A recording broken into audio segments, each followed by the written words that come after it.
No último domingo, o Mateus, de forma brilhante, falou sobre o Deus Todo-Poderoso. Quantos estavam aqui? Quantos ouviram aí pelo podcast ou pelo YouTube, né? Então, uma palavra muito conhecida a respeito da filha de Jairo, né? Então, o chefe da sinagoga vai em busca de Jesus porque a sua filha está doente, está quase morrendo. E nesse caminho, nesse interim, chega uma mulher com fluxo de sangue, já há 12 anos com esse fluxo ininterrupto. E aquela multidão em volta de Jesus também, obrigado, João, indo em direção à casa de Jairo. E, de repente, Jesus para e fala, alguém me tocou, né? Tem até aquela famosa frase de Pedro, pô, tem uma multidão aqui te apertando, como a gente vai saber quem te tocou? Mas no cenário, valeu. Tá melhor, né, agora, né? Tava falando baixo, né? Beleza. E nesse cenário, era um cenário de Jesus falando assim, de mim saiu poder, de mim saiu virtude. Alguém me tocou de uma forma diferente e expressou algo involuntário de Jesus naquele momento, né? Aquela mulher, ela tinha tanta certeza que tocar na orla da veste de Jesus, ela poderia alcançar uma cura, que ela se arrisca, né? Ela, de acordo com as leis daquela época, ela era uma mulher impura. Ela não poderia tocar em pessoas, ela não poderia se expor em meio a multidões, porque ela poderia ser até o risco de ser apedrejada, alguma coisa nesse sentido. Mas ela, mesmo assim, ela arrisca tudo isso e vai em busca de Jesus para alcançar o seu milagre, para alcançar a sua resposta. E, em contrapartida, está ali Jairo, como o Mateus bem falou, né? Esperando ansiosamente Jesus ir para sua casa, porque a sua filha está quase morrendo. E Jesus vai em direção à casa de Jairo, chega lá, a menina está o quê? Morta. E naquela época tinha um grupo, né, que ia para casa nos velórios, que ficavam chorando de forma copiosa. E aquelas pessoas que estavam ali chorando, Jesus fala para elas, essa menina só está dormindo. Eles automaticamente mudam o estado de espírito e começam a rir, ou até mesmo debochar de Jesus, né? Mas só que Jesus, como o Mateus bem disse, ele tem todo o poder. E ele consegue ressurgir aquela menina dentre os mortos. E ele fala para aqueles pais que aquela menina somente dormia, somente estava dormindo. E fala para que ela se alimentasse. Glória a Deus por essa mensagem, glória a Deus por esse período. Porque eu particularmente acredito que esse é um caminho de milagres que Jesus trilhou ali naquele momento. Muitas pessoas estavam disponíveis para poder alcançar a cura naquele lugar, naquele momento. Mas somente 2 pessoas em específicas são alcançadas pelo milagre do Senhor. Eu fiquei pensando depois, e também já tenho pensado há muito tempo, a questão do sofrimento humano, né? E a pergunta que me veio à mente, na hora que o Mateus estava pregando, era a seguinte: como Deus Todo-Poderoso, cheio de poder e glória, cheio de poder, você crê nisso, que Deus tem todo o poder? Então, por que as pessoas que talvez estivessem ali também padecendo de enfermidades, com as suas vidas também precisando de alguma situação, não alcançaram a cura e voltaram para suas casas, para suas respectivas casas, para os seus lares, para suas famílias, para sua história, para sua dor, no mesmo sofrimento? Por quê? Será que você nunca fez essa pergunta quando você esteve inserido em meio à dor, em meio ao sofrimento? Onde está Deus que não vê o meu sofrimento? Onde está esse Deus Todo-Poderoso que não consegue enxergar essa realidade aonde eu estou inserido? Onde está Deus que não consegue resolver esse problema do meu casamento? Onde está Deus que não consegue ver esse problema nas minhas finanças? Onde está Deus que não cura essa enfermidade?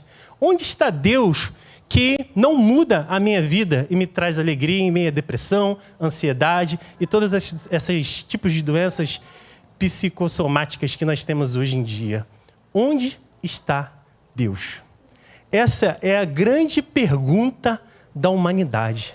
A humanidade hoje, ela está em busca de felicidade, de prazer, mas na grande verdade, a pergunta que ela quer fazer é essa: onde está Deus? eu quero começar trazendo um plano de fundo para a gente. Começar de lá do futuro, onde nós estaremos inseridos, para a nossa realidade de agora. Beleza? Vamos abrir Apocalipse 21, 4. Eu quero trazer para vocês agora o que irá acontecer conosco. O que está reservado para os seus filhos e filhas, aqueles que estão perseverando em meio ao sofrimento, aqueles que estão perseverando em meio a lágrimas, aqueles que estão perseverando em meio à dor. Faz sentido? Porque nesse mundo todos sofrem, né? É uma coisa que é involuntária. Tanto você crendo em Deus, você irá sofrer. Tanto você também não crendo em Deus, você irá sofrer também. A própria palavra de Deus diz que basta a cada dia o seu próprio mal. Os dias são difíceis. Os dias são coisas de louco. Você acorda não sabendo se no final do dia o seu cônjuge ou você mesmo vai voltar para casa com vida. Ainda mais se tratando de Rio de Janeiro, né? Aqui é complicado. Então, todo dia, Deus está exercendo misericórdia e bondade conosco. E diz assim, Apocalipse 21, versículo 4. Você crê nessa promessa? São palavras do nosso próprio Senhor. Ele diz, Ele lhes enxugará dos olhos toda lágrima.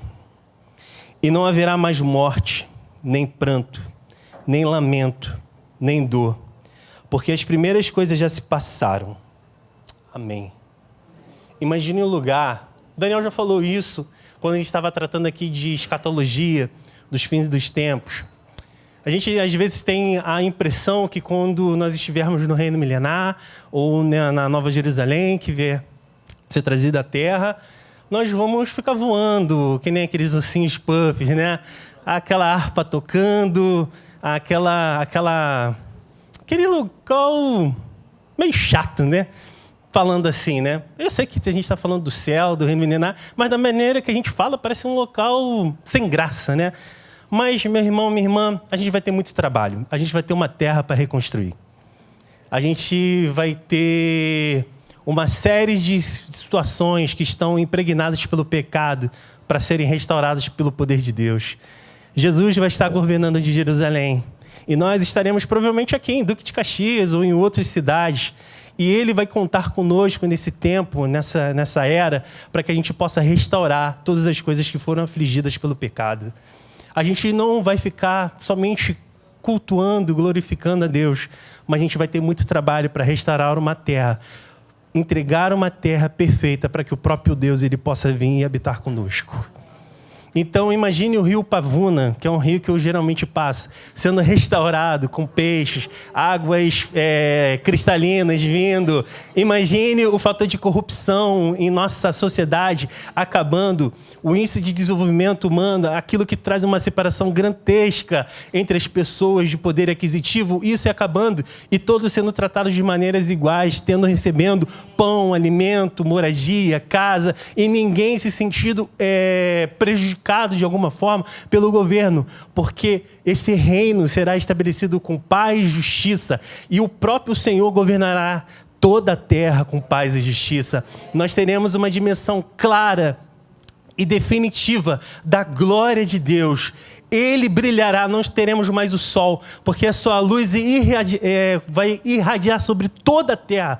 Todos terão conhecimento da glória do nosso Deus. Você espera por esse dia? A sua alma, o seu coração tem uma esperança viva por esse dia? Nossos olhos verão esses dias.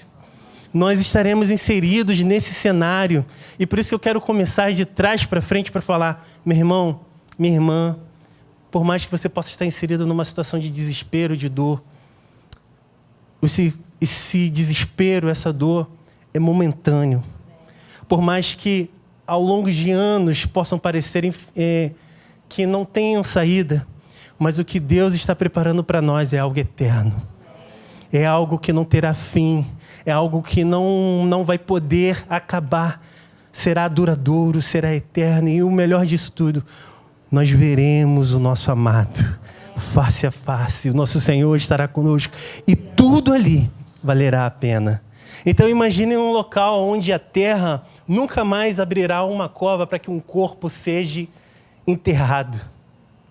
A terra nunca mais será aberta para que um ente querido, uma pessoa que nós amamos, possa ser sepultada, porque naquele lugar não haverá morte.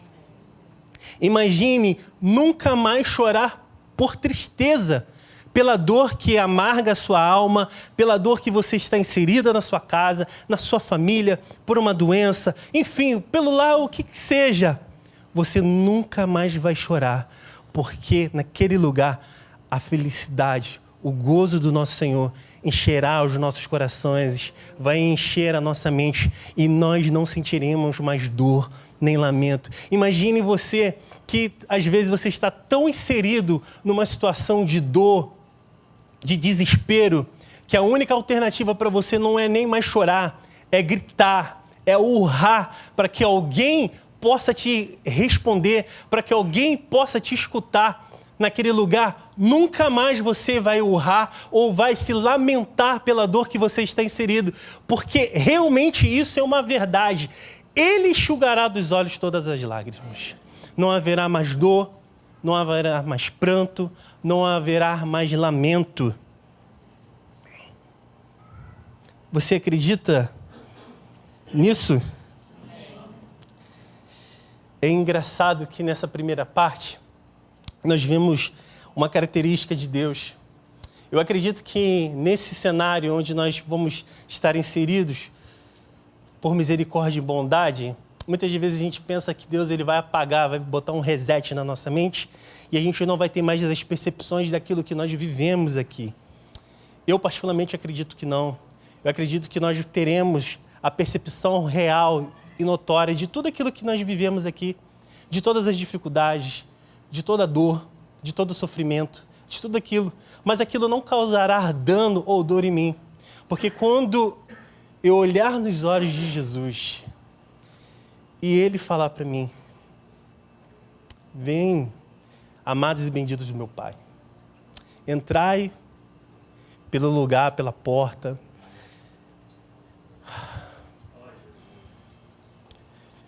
Você terá a verdadeira percepção que a bondade e a misericórdia de Deus te alcançaram. Que não foi fruto do seu esforço, mas foi a vontade de Deus.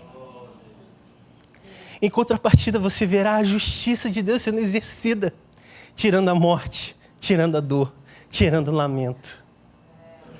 É um local onde nós devemos esperar com ansiosidade no nosso coração. Essa é verdadeiramente a bendita esperança que deve estar como uma bússola no nosso coração, mais do que os prazeres, mais do que os sonhos, mais do que os seus próprios objetivos. Você deve desejar ardentemente chegar nesse dia e encontrar o seu amado, para que a bondade e a misericórdia sejam reais e você tenha a noção real. Deus, muito obrigado porque você exerceu bondade e misericórdia todos os dias da minha vida. Eu não era merecedor, eu era um pecador, eu estava destituído da sua glória, mas antes mesmo disso, você me amou quando eu era ainda pecador. Deu o seu filho para que ele morresse numa cruz e através desse sacrifício eu posso voltar à família de Deus. É isso que está reservado para nós nesse dia. Termos a consciência da bondade e da misericórdia de Deus e da sua justiça sendo exercida eternamente. Então, por que sofremos, Bruno? Por que sofremos agora? Se o que Deus está reservando para nós lá na frente é um mundo sem sofrimento.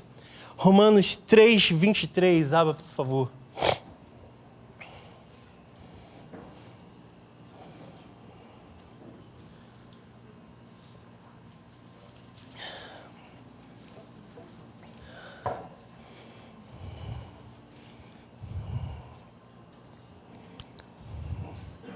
Já abriram?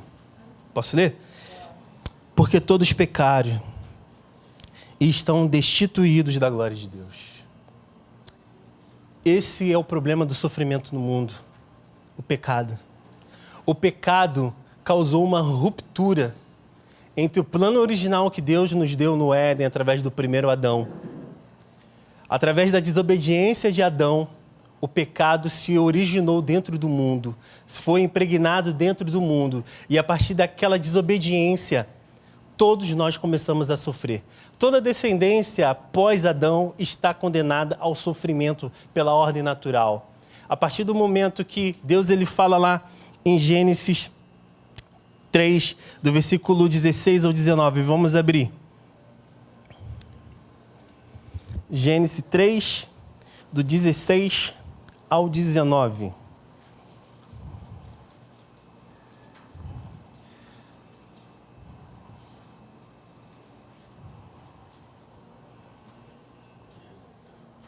Os critérios das maldições que entraram a partir da desobediência. E disse para a mulher: multiplicarei grandemente a tua dor na gravidez, com dor darás a luz aos filhos, e o teu desejo será para teu marido, e ele te dominará. E disse para o homem: porque deste ouvidos à voz da tua mulher, e comeste da árvore da qual te ordenei, não comerás dela. Maldita é a terra por tua causa, com sofrimento comerás dela todos os dias da tua vida. Ela te produzirá espinhos e ervas daninhas, e terás de comer das plantas do campo. Do suor do teu rosto comerás o teu pão, até que tornes a terra, pois dela foste tirado, porque és pó, e ao pó tornarás.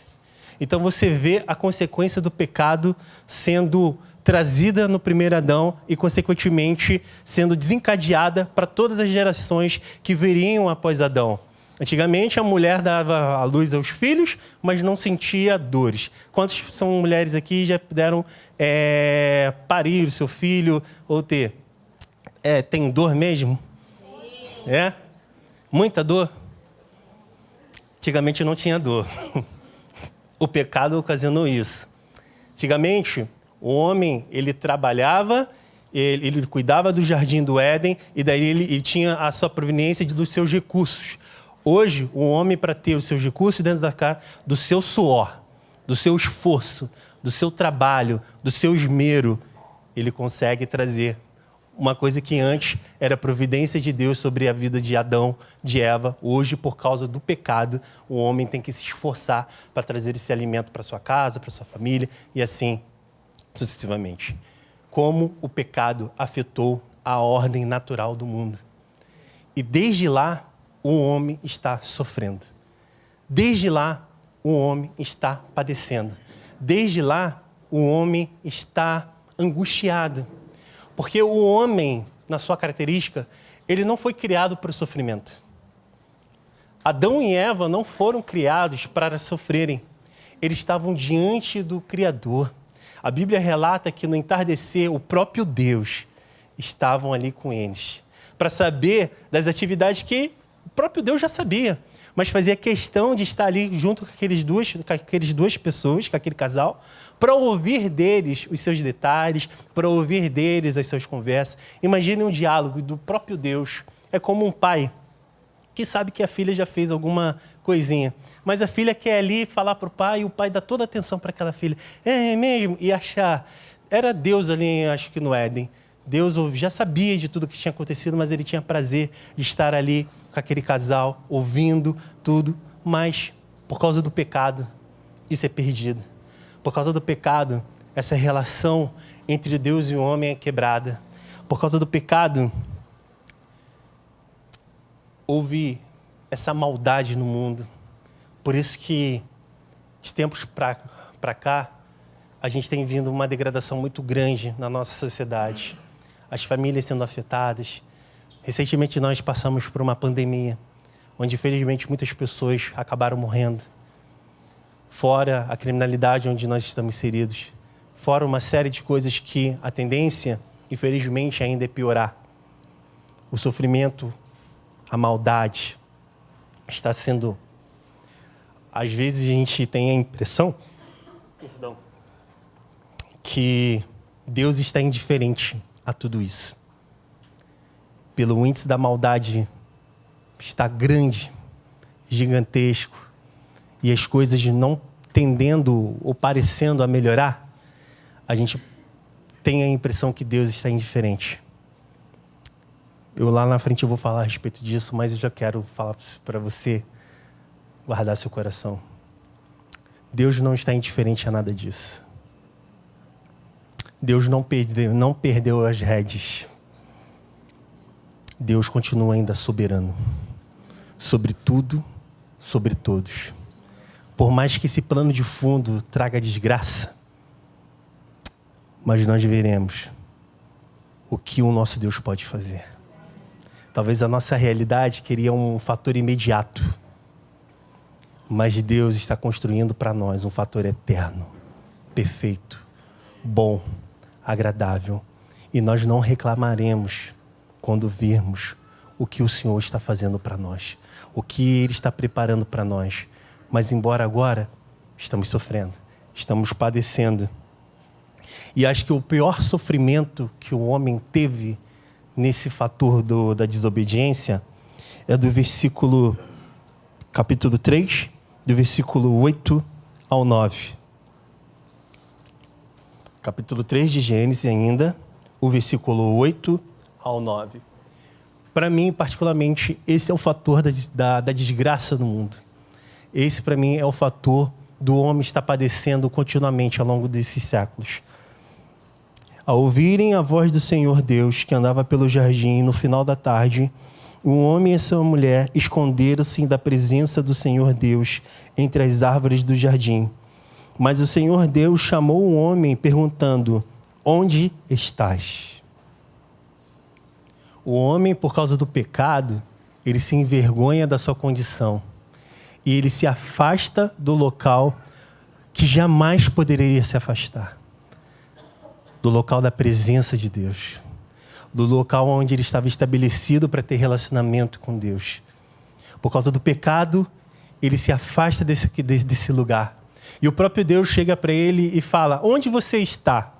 Acho que o Fábio já falou isso aqui, acho que o Juan também já falou, o Daniel já falou. Deus sabia aonde o homem estava. Essa pergunta de Deus não é uma pergunta assim: aonde está esse homem que eu não estou achando? Não é aquela brincadeira de pique-esconde, que a pessoa bota a mão no rosto e vou ver onde está a pessoa. Claro que Deus ele sabe onde o homem está, mas Deus ele queria saber por que o homem não estava na sua posição original. Porque o homem não estava na posição da sua presença. Porque o homem, mesmo caído ali, mesmo tendo pecado, porque não se permaneceu ali no local para que pudesse se arrepender ou para que pudesse reconhecer o seu ato e pedir perdão a Deus. Todos nós saímos desse lugar. Todos nós saímos dessa condição, do local da presença, do local onde Deus espera que nós estejamos. Nós precisamos voltar para esse lugar. Nós precisamos almejar voltar nesse lugar onde os olhos do Senhor se põem em nosso favor. E Ele consegue nos enxergar, Ele consegue nos ver agora. Não mais pelo caminho de Adão, mas agora pelo novo e vivo caminho produzido por Jesus. E eu vou falar isso mais à frente. E por que Deus não resolveu o problema ali mesmo no Éden? Por que Deus não deu um reset ali e modificou toda aquela situação para que a gente não chegasse nessa condição que a gente chegou hoje? Quem acredita que Deus não fez nada ali? Ou quem acredita que Deus resolveu de forma imediata esse problema? O versículo 15 de Gênesis 3 vai dizer que Deus prontamente resolveu o problema do mundo. Após o pecado de Adão, após o pecado de Eva. E diz assim: porém, inimizade entre ti e a mulher, entre a sua descendência e a descendência dela. Esta te ferirá a cabeça e tu lhe ferirás o calcanhar. De quem Deus está falando aqui? De quem Deus está falando aqui, gente? Prontamente, o problema da humanidade foi resolvido. Deus não esperou anos, séculos, para resolver o problema da humanidade. Naquele momento, ele condicionou o seu filho ao sofrimento. Naquele momento, ele condicionou o seu filho a morrer numa cruz, para que eu e você pudéssemos ter vida e vida eterna. Naquele momento, por mais que pareça que a resposta do Senhor não foi tão eficaz assim, por causa de tantos problemas que aconteceram no mundo, por tantos problemas que aconteceram ao longo da era moderna, da era passada, enfim. Mas aquela provisão, aquela palavra de inimizade entre a descendência da serpente e a descendência da mulher mudou a história drasticamente. É a partir daquele momento que Deus, seu Filho amado, se condiciona para sair da sua glória, desfazer da sua glória, vir ao mundo, vir como uma criança, crescer, desenvolver, chegar à idade, aprender a lei, aprender os mandamentos, se condicionar dentro da raça humana, falar do seu reino vindouro, falar do reino do seu Pai, e aos 33 anos de idade morrer, ressuscitar, ficar mais 40 dias em terra, ensinando os seus discípulos a respeito das situações que viriam no porvir, para depois ser levado aos céus com toda a honra, glória e majestade. E nesse momento, esse homem de 33 anos está à destra do Deus Pai, cumpridor desse fato, cumpridor dessa meta. Ele pagou o preço que ninguém mais poderia pagar. O seu sangue, o seu martírio, o seu corpo, a sua dor, por uma vez de todas, colocou separação entre o sofrimento. Qual o sofrimento? A separação entre o homem e Deus. Há uma separação que poderia ser eterna, mas Ele nos reconciliou para que nós pudéssemos ter acesso a essa condição de sermos famílias, de sermos filhos e filhas de Deus. Então Deus prontamente resolveu o problema do mundo, entregando o seu filho para que pudesse morrer, para que pudesse padecer, para que eu e você não precisássemos ter o castigo eterno.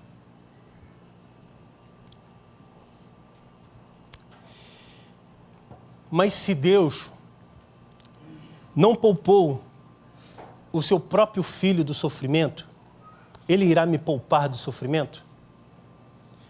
Se Jesus já pagou todo o preço que poderia ser pago. Não existe sacrifício mais perfeito do que o sacrifício de Jesus. Mesmo que todos nós aqui fôssemos crucificados, não pagaria o preço que Ele pagou.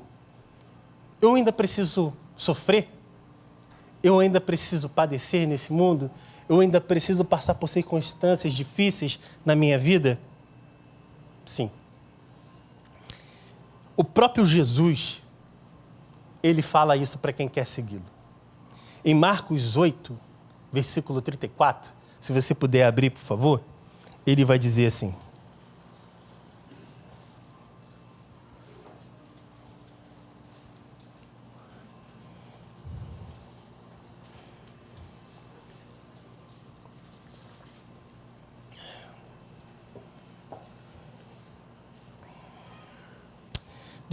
abre aí no livro de Marcos, capítulo 8, versículo 34. Deixa eu trazer um plano de fundo para vocês. Eu não sei se vocês já viram aquele filme chamado Todo-Poderoso. Vocês já viram? Que é o primeiro, que tem vários, né? Virou mais do que trilogia, já está... Mas o primeiro que é aquele com Jim Carrey, né? Jim Carrey, alguma coisa assim. E Deus é interpretado pelo Morgan Freeman.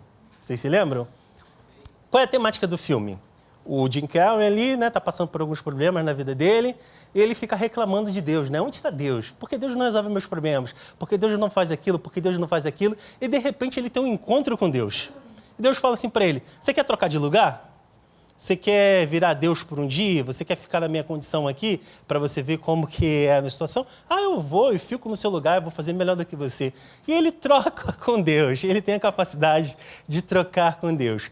E ele era um âncora de jornal, né? E ele começa, para poder crescer na vida dele, começa a fazer desastres naturais. Vem meteoro, do nada tsunamis, problemas assim, destruindo a sociedade só para o seu próprio querer. Então ali, Ele indo já conseguiu ser o âncora do jornal, conseguiu ser um monte de coisa, tinha problema no casamento, conseguiu fazer a mulher ficar apaixonada com ele, andava de Lamborghini, Ferrari, sim, puxou a lua para um encontro, muitas coisas assim. Mas teve uma parte que eu fiquei pensando ao longo dessa semana, que Deus tem muitos pedidos, né? Imagine Deus com as orações de várias pessoas, cristãs ou não, todas elas suplicando o nome de Deus. Deus, por favor, faz isso para mim. Deus, por favor, faz aquilo outro para mim. Deus, aquilo faz isso para mim. Deus, eu estou sofrendo aqui. Deus, não me atende nisso. Deus, não sei o que lá. Deus, não sei o que lá. É mais do que a criança que fica chamando mãe, mãe, pai, pai. É um nível muito maior. É a humanidade chamando Deus. Deus, Deus, Deus, Deus, Deus, Deus.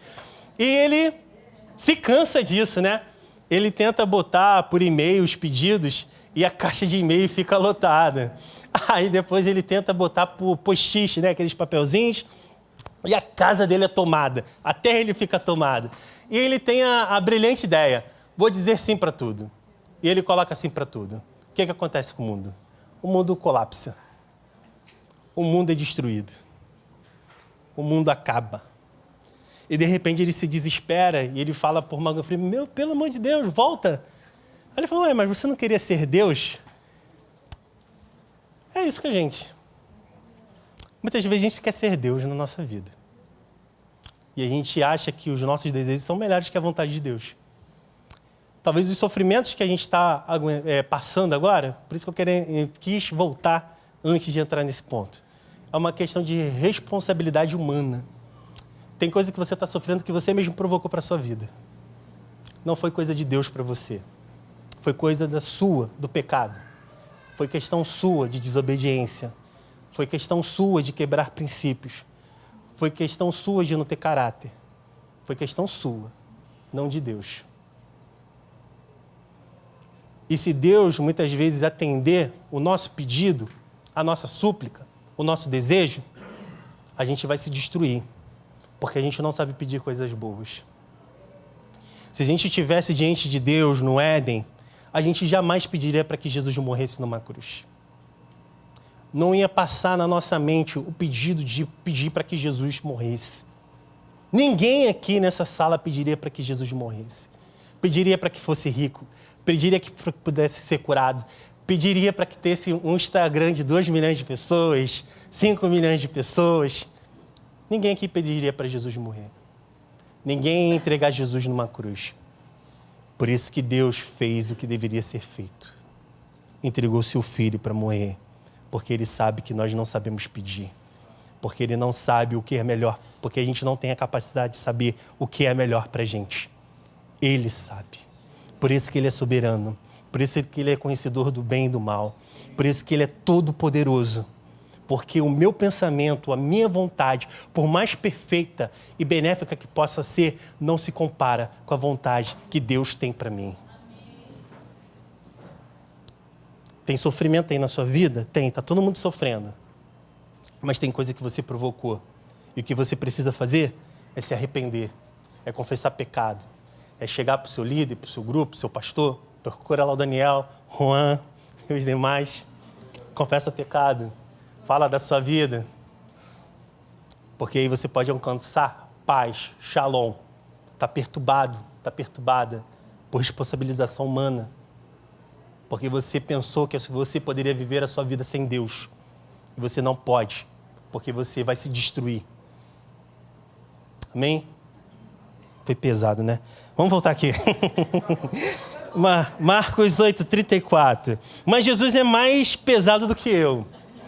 Jesus diz assim, 8:34. E chamando a multidão com os discípulos, disse-lhes, se alguém quiser vir após mim, negue-se a si mesmo, tome a sua cruz e siga-me.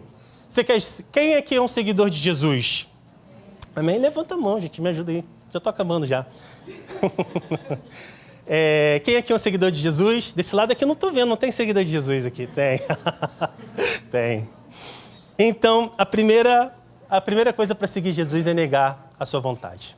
Nessa era, ninguém quer negar a sua vontade. Quem quer negar a sua vontade? Por mais errado que você esteja, se você estiver num debate com outra pessoa, você quer prevalecer a sua vontade. E a Scarlett olhou para alguém aí. Pensei que você tinha olhado para alguém para dar. Então tá tranquilo. Mas, assim, as pessoas não querem negar a sua vontade. E o primeiro passo para seguir Jesus é você saber que as suas vontades não significam nada diante dele. Isso é duro. Isso é ruim. Que Deus é esse bondoso e amoroso que não quer saber a minha vontade? Sua vontade muitas vezes vai te levar para a destruição. Por isso que Deus está falando assim, nega a sua vontade. Nega a sua vontade. Nega a sua vontade. Porque a Bíblia vai dizer que a vontade de Deus é o quê? Por mais que a minha vontade, eu queira a minha vontade, mas a vontade dele é boa, perfeita e agradável para mim. Você quer seguir Jesus? Você tem que negar a sua vontade. O segundo passo. Tome a sua cruz. Hoje a gente vê muita gente com cordão, né, da cruz, aqueles de madeira, uns outros que têm mais uma condição financeira, botam um de ourinho, assim, brilhante, uma prata. Bacana, maneiro. Mas a cruz é símbolo de humilhação. Quem eram as pessoas que eram crucificadas? Vocês sabiam quem eram as pessoas que eram crucificadas? Os criminosos. Mas o quê? Fala aí. Prostitutas também eram crucificados? Pedrejados. O que eram crucificados? Me ajuda aí, Daniel, Mateus, os universitários daqui da era. Pessoa maldita. Aí, Daniel já chegou com o pé na porta. Já fechou ali. Não deu mais opção de resposta. Pessoa maldita. Deus está nos chamando para ser malditos nessa sociedade. Não sermos bem vistos. A cruz não é símbolo de glamour. A cruz não é símbolo de você ser aceito. A cruz é símbolo de você ser rejeitado. Deus está falando, você quer me seguir? Então se nega, se torne maldito assim como eu fui por você.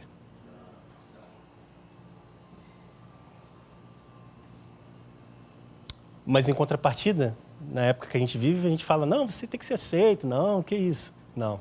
A verdade bíblica, Deus está nos chamando para nos humilharmos diariamente diante da sua poderosa mão e reconhecermos que nada somos, mas Ele é tudo. Meu irmão, o cristianismo não é algo para gente forte, porque o forte não vai sucumbir esses mandamentos do Senhor. É para gente fraca. É para gente que tem dependência nele. É para gente que reconhece, caramba, eu preciso de ajuda. E por isso que Deus ele fala que a força dele se aperfeiçoa na nossa fraqueza. É que quando somos fracos, que a Bíblia diz que nós somos fortes. Não por causa de uma condição minha, não por causa de uma condição sua, que você não tem nada, irmão. Não tem. É Ele. Ele é o valor inestimável que habita em nós. É Ele que nos ajuda nesses momentos de dificuldade, de solidão, de tristeza. Quando você chora sozinho no seu quarto, para ninguém escutar o seu choro. É Ele que está lá junto contigo, te olhando e falando que é o Deus Emanuel, Ele está conosco. Então, negar, tomar a sua cruz e seguir Jesus. Muita gente acha que seguir Jesus é algo fácil. É difícil pra caramba. Porque todas as vezes eu quero fazer o meu querer, a minha vontade. E deixar de fazer a minha vontade, deixar de fazer o meu querer para que alguém direcione ou ordene o que eu tenho que fazer, isso é muito difícil. Na minha casa, quem manda não sou eu, nem a Lili. É um compartilhado, brincadeira. Se eu falar que é a Lili, vai dar problema. Mas, na nossa vida, quem manda é Deus. Não é você. Não é o seu marido, não é o seu filho, não é o seu sonho.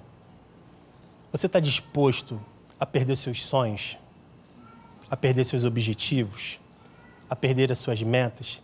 A Deus virar a sua vida de cabeça para baixo? Te impor no sofrimento diário? Somente para você segui-lo?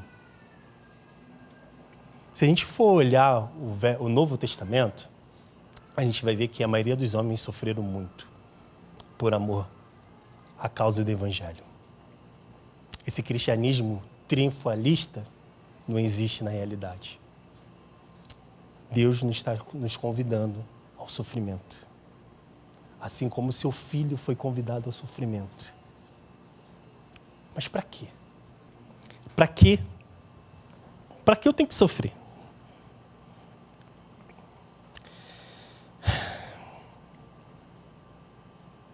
João 16:33, abre aí, por favor. Jesus traz uma outra afirmação a respeito do sofrimento.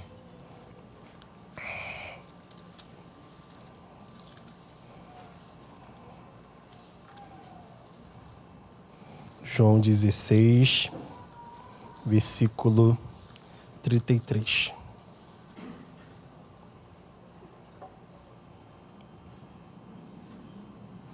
Diz assim: tenho-vos dito estas coisas para que em mim tenhais a paz. No mundo tereis tribulações ou aflições, mas tende bom ânimo, eu venci o mundo.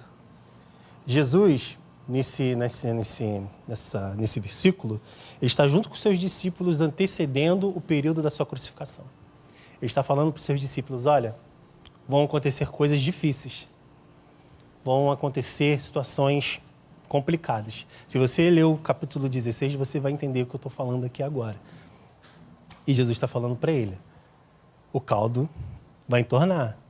A vida não vai ser esse morango que você pensa, mas tem bom ânimo, porque eu venci. Essa é a esperança. O nosso Senhor venceu. O nosso Senhor venceu. Poxa, Bruno, mas você não conhece a minha realidade. O nosso Senhor venceu. Bruno, mas você não sabe a minha dor. O nosso Senhor venceu. Bruno, mas eu estou doente. O nosso Senhor venceu. Eu sei que isso parece ser ofensivo, porque a gente espera uma resposta do Senhor ao nosso problema. Mas a resposta é essa. O nosso Senhor venceu. Não é sobre a nossa condição, meu irmão. Não é sobre a sua condição. É sobre Ele. Porque se a gente olhar para a nossa condição não vai oferecer nada, por mais benéfica que ela possa ser. Eu não quero ser ofensivo com você aqui não, meu irmão. Eu quero que você seja despertado nesse sentido, de entender que o nosso Senhor venceu. Por isso, eu posso ter ânimo para seguir no dia mal, no dia difícil, no dia onde eu for colocado no meio de um turbilhão. Eu estou falando aqui, eu fico pensando na Carol ali. Na Carol e no Magno. Posso te usar como exemplo, Carol? Imagine, eu tive lá na sua casa, foi que dia? Semana retrasada, e pasmem, a Estelinha me mandou sair da cadeira porque o avô dela chegou. Ela estava todo amor comigo. O avô dela chegou, ela me mandou sair da cadeira, assim, ó, com aquele olhinho dela. Sai da cadeira e deixa o meu avô sentar aí. Mas vamos lá. Estou falando da Carol porque a Estelinha é um milagre pra gente. E eu estou falando isso porque foi uma coisa que todos nós passamos. A Estelinha passou no Vale da Morte. E imagine a cabeça da Carol e do Magno. E das nossas também, em casa. Que eu ficava, meu Deus, as preocupações que a gente estava, meu Deus, essa menina não pode morrer, meu Deus. E eu ficava em casa, eu estou falando particularmente por mim, entendeu? A Liliane sabe disso, eu ficava nisso. Imagine a cabeça do Juan, imagine a cabeça do Daniel, imagine a cabeça de todo mundo nesse sentido. E a gente, do nada, é inserido num contexto desse. Mas o que prevalece? E às vezes eu via as mensagens da Carol e falo, caraca, a Carol é maluca, cara. O negócio tá... o negócio tá ruim a beça. E a Carol tranquila, dando ainda consolo para as pessoas. Eu falava, meu Deus, cara, tem que ser um cristão assim. Não sou. Mas onde que ela encontrou ânimo e força? Foi em Jesus, saber que Ele venceu. E mesmo se Deus ele quisesse levar A Estelinha, ainda bem que ele não levou para ele ficar mais um pouquinho com a gente, mas a Estelinha estaria num lugar melhor, estaria com ele. Talvez ia ficar padecendo a dor da saudade por ela, pelo Magna, mas Deus achou no seu bom grado de deixá-la. Mas Deus também seria bom se também levasse, meu irmão. Não é sobre a gente, não é sobre a nossa condição, mas é sobre Ele. E nessa situação deles, eles puderam seguir e permanecer porque Ele venceu. Ele venceu sobre a morte, então Ele tem poder e autoridade para falar: morte, aparte-se da Estelinha, porque não chegou ainda o tempo dela, não. É Ele que dá o dom da vida, é Ele que tira o dom da vida. Ele realmente, como o Mateus falou no último domingo, Ele tem todo o poder. Ele é todo o poder. Ele é poderoso. Amém? Então, se você quer segui-lo, meu irmão, você vai ter que acreditar nisso, que Ele venceu. Por isso nós podemos vencer também. O placar pode estar 2-0. No final do segundo tempo, ainda está indo para a prorrogação. Deus vai virar esse jogo e Ele já venceu, meu irmão. Não é a circunstância que você está inserido, é Ele. É Ele. E eu gosto muito desse texto aqui. Eu já estou terminando. 2 Coríntios 4, do versículo 16 ao 18.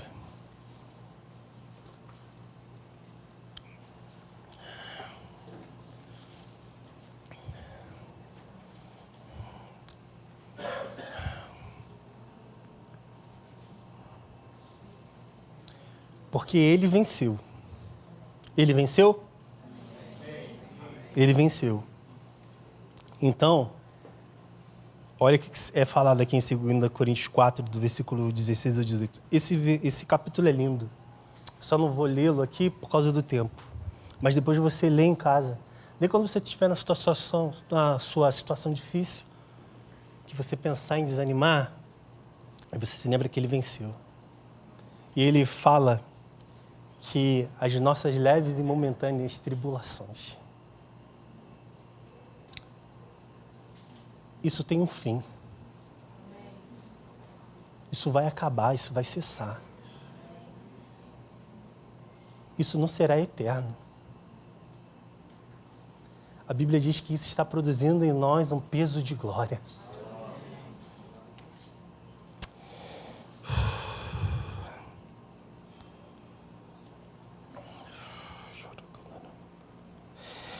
Por isso não desanimamos.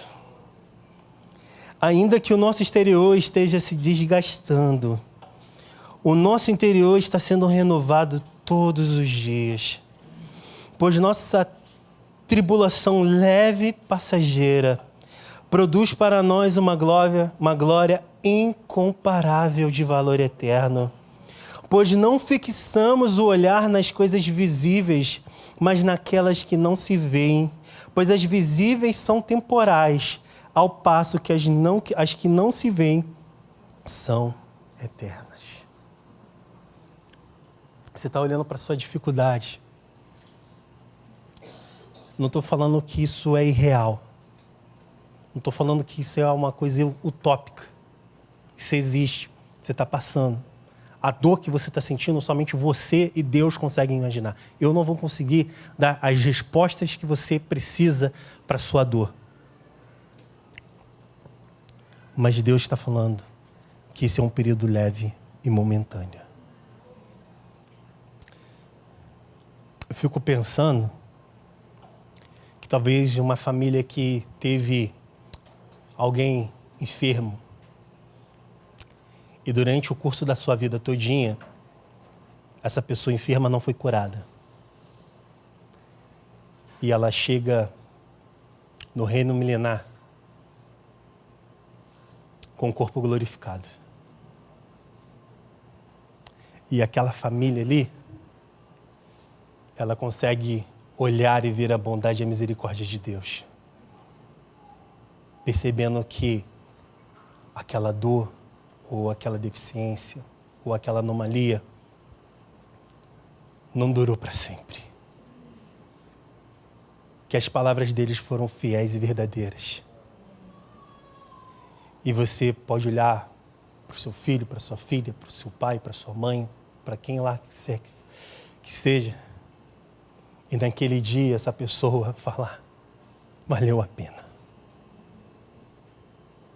Valeu a pena. Ele cumpriu a sua palavra. Ele foi fiel e verdadeiro. A dor acabou. O sofrimento foi extinto. A morte foi banida. Essas palavras foram fiéis. Ele foi verdadeiro. Ele cumpriu aquilo que ele prometeu.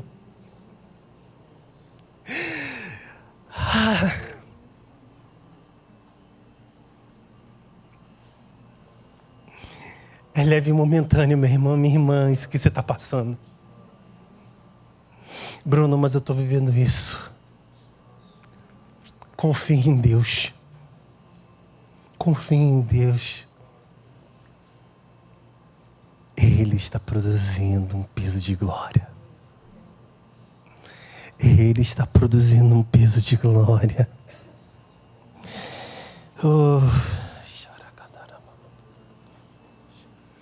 Assim como Estevão, que diante da iminente morte, do iminente sofrimento, ele fixa seus olhos nos céus.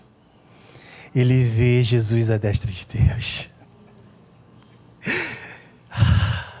E ele entende que aquilo ali estava valendo a pena o seu sofrimento. Como Paulo, que foi convidado a padecer por causa do Evangelho. Como os de vários discípulos que sofreram, como a igreja primitiva, como os pais da igreja que sofreram e hoje servem de testemunho para seguirmos diante das nossas dificuldades, porque eles olharam o autor e consumador da nossa fé, viram que essas palavras eram fiéis e verdadeiras e persistiram nisso. Não é tempo de desistir, minha irmã, meu irmão. Não é tempo de olhar para trás e retroceder. Não é tempo de você olhar para o fim da sua vida e achar que aquilo acabou. Não acabou. Tudo está no controle de Deus.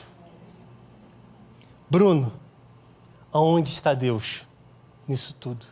Onde está Deus? Aonde está Deus? Onde está Deus, Bruno? Onde está Deus? Deus está no seu trono. Salmos 11:4 vai dizer que o Senhor está no seu santo templo. O trono do Senhor está nos céus.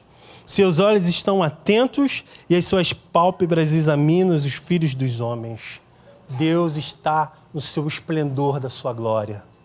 Os anjos, nesse momento, milhares e milhares de anjos, estão dizendo atônitos uns para os outros: Ele é santo! Eles estão assustados pela beleza e pelo esplendor e pela glória de Deus. Eles estão vendo Deus no seu monte e o seu trono em cima do cume desse monte. Relâmpagos, trovões, granizo, uma loucura falando assim, mas é a glória de Deus sobre todos os céus. Jesus à sua destra, recebendo a recompensa do seu penoso trabalho. Onde eles estão, Bruno? Eles estão no esplendor da sua glória, esperando uma igreja que abrace o sofrimento, para que assim possa receber a recompensa do seu penoso trabalho.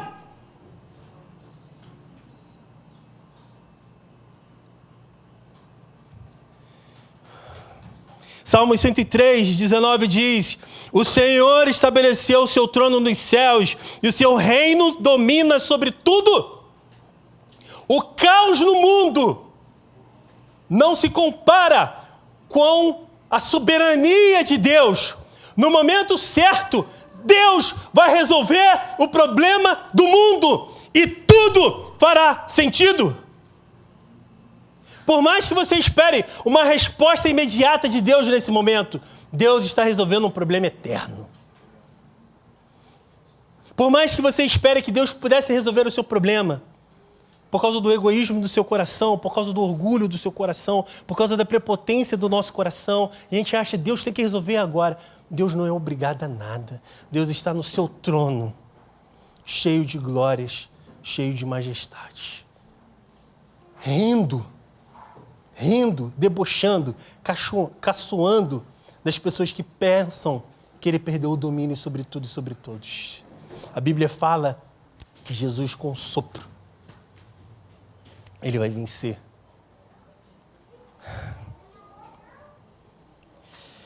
Apocalipse 7, do versículo 10 ao 17, e eu termino aqui.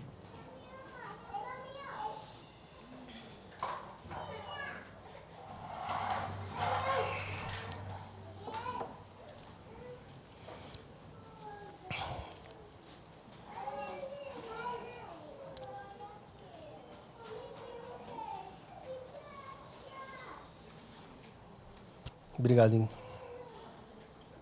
Apocalipse 7, do versículo 10 ao 17. Eu quero falar para vocês o que está acontecendo agora lá.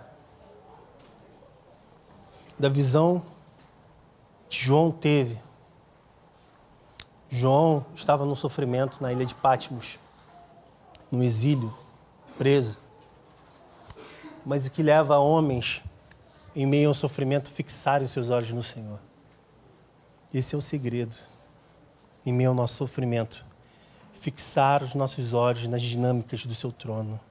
Fixar os nossos olhos no que está acontecendo agora nos céus. Fixar os nossos olhos para aquilo que está acontecendo.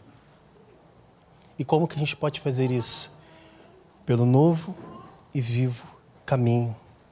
A palavra de Deus vai dizer que Jesus é o caminho, a verdade e a vida. Que ninguém vai ao Pai senão por Ele. Ele é o caminho de volta ao Pai. Ele é o caminho de volta a Deus. É por esse caminho que os nossos olhos podem ser abertos e termos a percepção daquilo que está acontecendo. E diz assim: e clamavam em alta voz, salvação ao nosso Deus, que está assentado no trono, e ao Cordeiro.